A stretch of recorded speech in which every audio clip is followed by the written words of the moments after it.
au chapitre 6.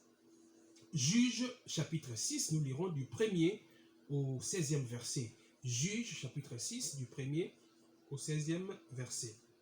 Je vais lire au nom de Jésus-Christ. Les enfants d'Israël furent ce qui déplaît à l'Éternel. Et l'Éternel les livra entre les mains des Madians pendant 7 ans. C'est Dieu lui-même qui les livra entre les mains des Madians pendant 7 ans. Verset 2. La main des Madians fut puissante contre les Israélites. Pour échapper à Madian, les enfants d'Israël s'est retirés dans les ravins des montagnes, dans les cavernes et sur les rochers fortifiés. Quand Israël avait sémé, Madian montait avec Amalek et les fils de l'Orient et il marchait contre lui. Il campait en face de lui, détruisait les productions du pays jusqu'à vers Gaza et ne laissait en Israël ni vivre, ni brebis, ni bœufs, ni ânes. Verset 5. Car ils montaient avec leurs troupeaux et leurs tentes, ils arrivaient comme une multitude de sauterelles, ils étaient innombrables, eux et leurs chameaux, et ils venaient dans le pays pour le ravager. Israël fut très malheureux à cause des Madians, et les enfants d'Israël crièrent à l'Éternel. Les enfants d'Israël crièrent à l'Éternel. Lorsque les enfants d'Israël crièrent à l'Éternel au sujet des Madians, l'Éternel envoya un prophète aux enfants d'Israël. Il leur dit: ainsi parle l'Éternel, les dieux d'Israël. Je vous ai fait monter d'Égypte et je vous ai fait sortir de la maison de servitude. Je vous ai délivré de la main des Égyptiens et de la main de tous ceux qui vous opprimaient. Je les ai chassés devant vous. Je vous ai donné leur pays. Je vous ai dit: je suis l'Éternel, votre Dieu. Vous ne craindrez point les dieux des Amoréens dans le pays desquels vous habitez. Mais vous n'avez point écouté ma voix. Verset 11. Puis vint l'ange de l'Éternel, et il s'assit sous le térébinthe d'Ophra, qui appartenait à Joas, de la famille d'Abiézer. Gédéon, son fils, battait du froment au pressoir pour le mettre à l'abri des Madians. L'ange de l'Éternel lui apparut et lui dit: l'Éternel est avec toi, vaillant héros. Gédéon lui dit: ah, mon Seigneur, si l'Éternel est avec nous, pourquoi toutes ces choses nous sont-elles arrivées? Et où sont tous ces prodiges que nos pères nous racontent quand ils disent: l'Éternel ne nous a-t-il pas fait monter hors d'Égypte? Maintenant, l'Éternel nous abandonne, il nous livre entre les mains des Madians. Verset 14. L'Éternel se retourna vers lui et dit: va avec cette force que tu as.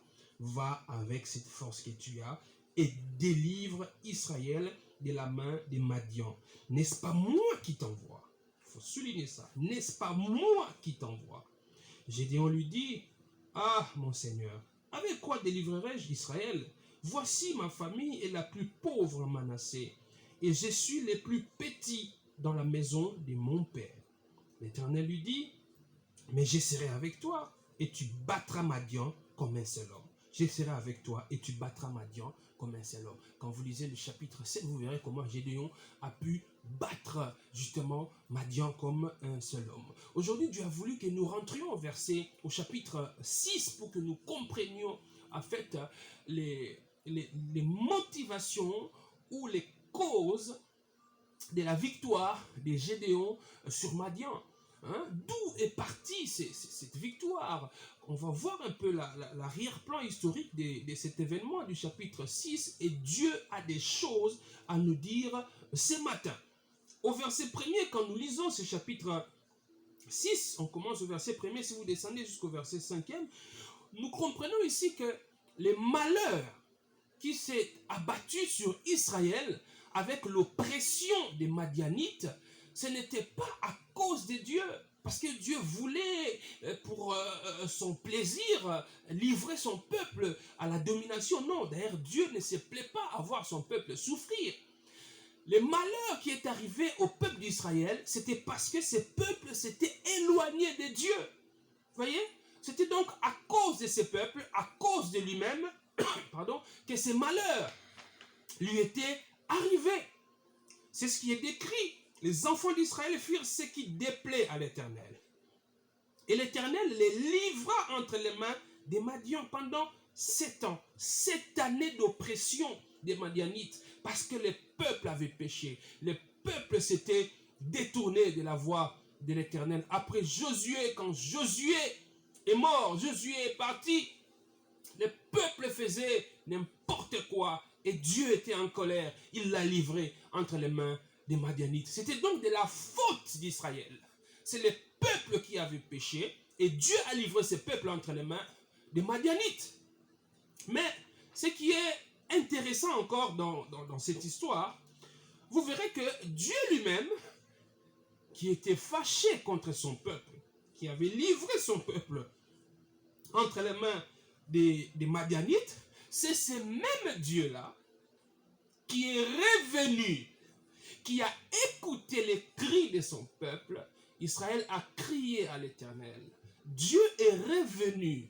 Il a dit non, je ne veux pas laisser ces peuples dans l'oppression pendant plus de 7 ans.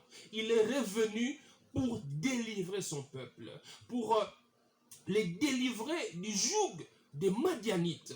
Mais c'est ces peuples qui avaient péché. Mais Dieu est revenu pour sauver son peuple. Bien-aimés dans le Seigneur, ma soeur, mon frère, nous comprenons par ces faits que Dieu, notre Père, il ne supporte pas rester longtemps dans une communion brisée avec son peuple. Dieu, notre Père, à cause de l'amour, que dis-je, à cause du grand amour que Dieu a pour nous, à cause du grand amour que Dieu a pour ses enfants, il n'aime pas rester pendant longtemps séparé de ses enfants. Même quand ses enfants pêchent, même quand ses enfants commettent des bêtises.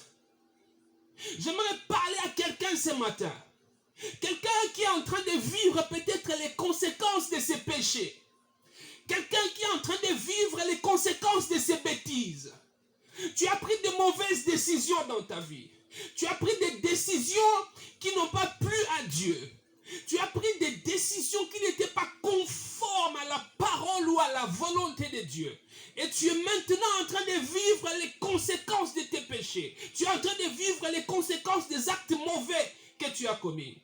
Je viens te dire ce matin que Dieu n'est pas tranquille dans son cœur en restant éloigné de toi. Dieu ne veut pas que tu sois éloigné de lui. C'est vrai que tu as péché. C'est vrai que tu as commis des actes mauvais. C'est vrai que tu t'es éloigné de lui. Toi qui étais hier serviteur de Dieu. Toi hier qui proclamais devant tout le monde ton appartenance à Christ. Mais tu as rétrogradé. Tu es rentré en arrière. Tu es rentré sur tes vomissures. Ça fait mal au cœur de Dieu. J'ai dit ça fait mal au cœur de Dieu. Il veut retrouver la communion avec toi. Il veut retrouver la communion avec toi. Oui, c'est de ta faute. C'est de ta faute si tu te retrouves dans cette situation parce que tu as péché, parce que tu as commis des actes mauvais. Mais la bonne nouvelle ce matin, c'est que Dieu veut rétablir la communion. Oui, ton Père t'aime encore. Ton Père t'aime. Oui, ton Père t'aime. Malgré que tu as péché, il t'aime. Oui, tu as été rejeté par la famille. Tu as été rejeté par ton entourage. Parce que tu t'es fait engrosser. Parce que tu as pris une grossesse de manière illicite, illégale. Ton papa biologique t'a rejeté. Ta maman biologique t'a rejeté. Oui, parce que tu as commis une bêtise. Oui, parce que tu as péché.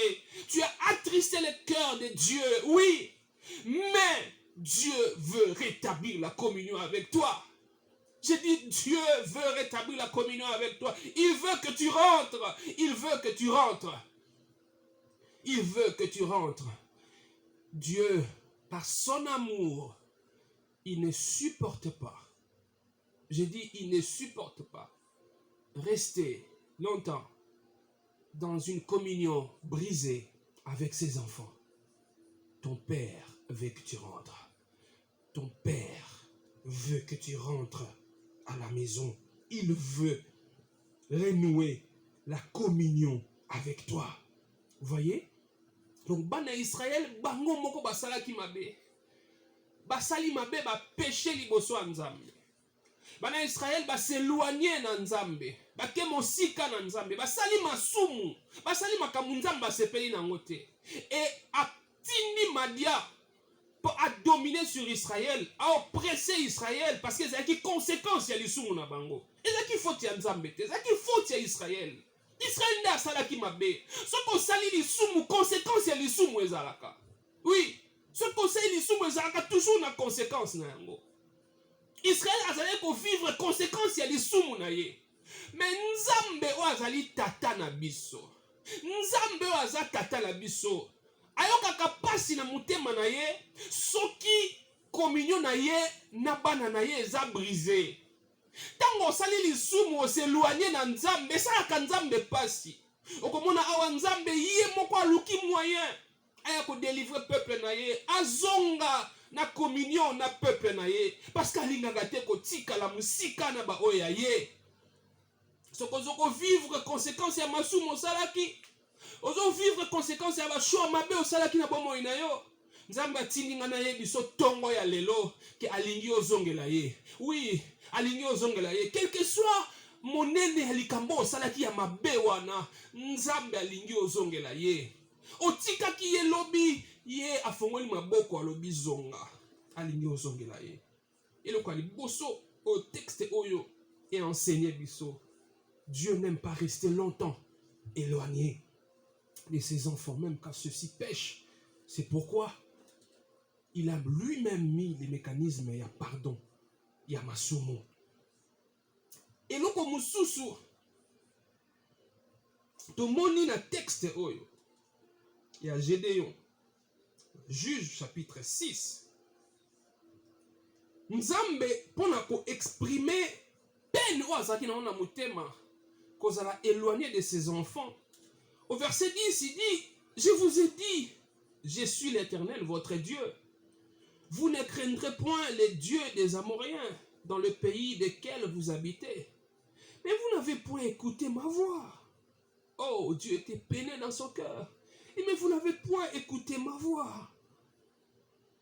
Dieu avait mal. Il avait mal. Resté éloigné de ses enfants. Il est venu renouer la communion. Verset 11. Puis vint l'ange de l'Éternel sous le térébinthe d'Ophra, qui appartenait à Joas de la famille d'Abiézer, Gédéon. Son fils battait du froment au pressoir pour le mettre à l'abri des Madians. L'ange de l'Éternel lui apparut et lui dit, l'Éternel est avec toi, vaillant héros. L'Éternel est avec toi, vaillant héros. Vaillant héros. Yemoko Gédéon a kamwe. Comment Dieu peut m'appeler vaillant héros? D'abord, c'est quelque chose qui m'intrigue. Gédéon et tout Israël se retrouvent dans une situation d'oppression. Ils se retrouvent dans une situation où ils n'ont pas de liberté. La Bible a décrit comment tous les efforts des Israélites étaient sapés par les Madianites. Comment leur récolte était détruite par les Madianites. Israël était impuissant devant les Madianites. Mais l'ange de l'Éternel vient dire à Gédéon, vaillant héros, vaillant héros. Pendant ce temps-là, à cet instant-là, Gédéon n'avait encore accompli aucun exploit. Quand Dieu appelle Gédéon vaillant héros, il n'avait encore accompli aucun exploit. Mais Dieu l'appelle vaillant héros. Dieu l'appelle vaillant héros. Va avec la force que tu as. Dieu voulait mettre Gédéon dans sa perspective. Dieu voulait que Gédéon, qui allait être l'instrument par lequel la communion brisée avec l'Éternel allait être rétablie, Dieu voulait que Gédéon voie les choses dans sa perspective, voie les choses comme Dieu voit les choses. Dieu était en train de prendre Gédéon de son incrédulité pour le faire monter à un niveau de foi élevé. Gédéon était assis dans l'incrédulité. Gédéon était assis dans la peur. Dieu voulait les prendre, lui communiquer la foi. Il l'appelle vaillant héros, quelqu'un qui n'avait encore accompli aucun exploit. Frères, sœurs, c'est ça le langage de la foi. Le langage de la foi. Vous savez mes frères, la foi c'est quoi? Je suis là, habillé en chemise rose. J'ai une chemise rose. Mais Dieu peut me dire que ta chemise n'est pas rose. Ta chemise est bleue. Quand Dieu regarde une chemise qui est rose, mais il dit que cette chemise est bleue, à l'instant, quand Dieu dit que la chemise rose est bleue, la chemise rose se transforme et devient une chemise bleue. C'est ça la foi. C'est ça voir les choses comme Dieu voit les choses. Va avec la force que tu as. C'est pourquoi tu fais des rêves. Dieu te parle dans tes rêves. Dieu te dit des choses. Tu te vois en train d'accomplir des exploits. Tu vois des grands projets accomplis par toi. Mais quand tu te regardes, tu te dis, ben, est-ce que c'est moi ça? Ce ne sont que des rêves. Non, c'est Dieu qui te parle. C'est Dieu qui te parle. Il veut te communiquer la foi. Dieu veut que tu vois les choses dans sa perspective. Une chemise blanche. Si Dieu dit que la chemise est noire, à l'instant, la chemise blanche devient noire. C'est ça la foi. C'est ça voir les choses dans la perspective de Dieu. Gédéon n'avait encore accompli aucun exploit, mais Dieu l'appelle vaillant héros. Dieu l'appelle vaillant héros. Gédéon azaki na bobanga. A vivre na kobanga parce que ba madianite bazo oppressé bango. Makamu nyonso bazaki ko sala bilanga na bango ba madianite bazo bebisa. Bazaki na liberté te ba israélite. Gédéon atikale ko sala le longo mo ya munene te na vie na ye. Gédéon, la Bible ne dit même pas qu'un jour Gédéon atikale ata ko bunda na vie na ya beta mutu. Gédéon, la Bible ne nous dit même pas avant ce passage que Gédéon a salé qui exploite mon quartier ton abomwana na. Yé lokote. Azaine ka mutu ordinaire. Mais Nzamba bengi ye vaillant héros. Vaillant héros. Parce que Nzambe alinga ki Gédéon bandongo na makambo loko aye amona ka makambo. Tika komona makambo nenge yo lingi komona. Mona makambo nenge Nzambe alingi yo mona. Et loko situation oyo ezali na lolenge moko songolo. Mais soki Nzambe alobi que situation wana eza ndenge bino bozomona te, situation ko changer ko koma ndenge Nzambe alingi ezala. Oui, quelqu'un qui est malade, mutu wana bokono na nzoto. Soki Nzambe alobi que ozaya ko bika, lobiko yokota na nzoto na yo. Oui, c'est ça komona makambo ndenge Nzambe amonaka. Komona makambo ndenge Nzambe amonaka. Ezali komona makambo te ndenge batu bamonaka. Situation eza mabe. Mais Nzambe alobi nga na sali déjà. Tango Nzambe alobi ke na sali déjà. Situation ezalaki mabe yeba yango ke changer ekomi malamu. Po Nzambe alobi.